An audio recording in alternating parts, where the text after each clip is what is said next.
A room can be beautiful, expensive, and carefully decorated, yet still feel wrong.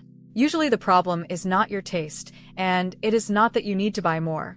The room is sending several quiet signals that disagree with one another.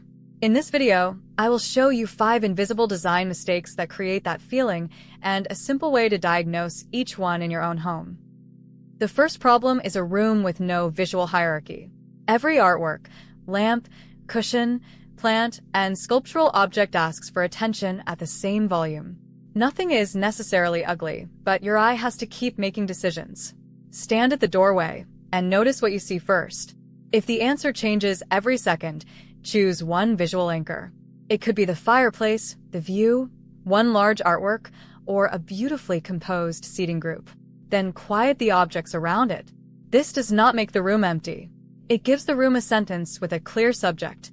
If this already helps you see your space differently, subscribe to Valharst Studio. We look at why rooms feel good, not only how they look. The second problem is fragmented scale. A small rug, many little tables, several narrow chairs, and dozens of accessories may all fit, but together they create too many separate edges.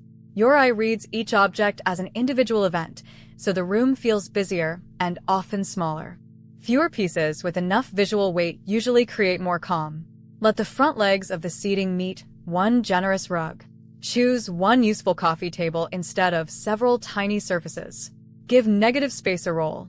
The goal is not minimalism. The goal is to make the room understandable at a glance. The third problem is physical friction. If you have to turn sideways around a chair, cut through a conversation area, or hesitate when entering the room, your body notices before your conscious mind does. That small resistance makes the entire space feel less settled. Walk the route you naturally take from the doorway to the sofa, window, and next room. Move the object that interrupts that path first. A clear route does not need to be perfectly straight, but it should feel obvious. When movement becomes effortless, the room feels larger because you stop negotiating with it. The fourth problem is beautiful visual noise.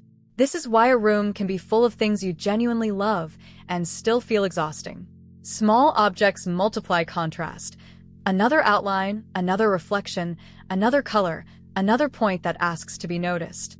Before buying a new accessory, clear one complete surface. Then return only the objects that create a useful relationship with each other. One vase, a short stack of books, or a single tray can be stronger than 10 unrelated pieces. At the midpoint of this room, the furniture has not changed. Only the number of competing messages has changed. That is visual editing, and it is one of the least expensive ways to make a home feel intentional. The fifth problem is a mismatch between light, color, and material. A room may use warm wood and soft linen, but flat, cool light can make those materials feel lifeless. The opposite can also happen. Warm lamps cannot rescue a room made from many shiny, hard surfaces with no texture. Build one coherent material story. Choose a dominant temperature, then support it. Warm wood works with linen, wool, plaster, and soft pools of light because their surfaces respond gently rather than sharply. You do not need every finish to match. You need them to feel as though they belong to the same emotional climate. That coherence is often what people describe as calm, polished, or expensive. Here is the 5-minute test.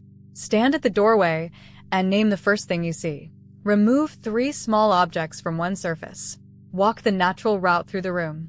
Check whether the main seating touches the same rug. Then switch off the ceiling light and turn on the lamps you actually use.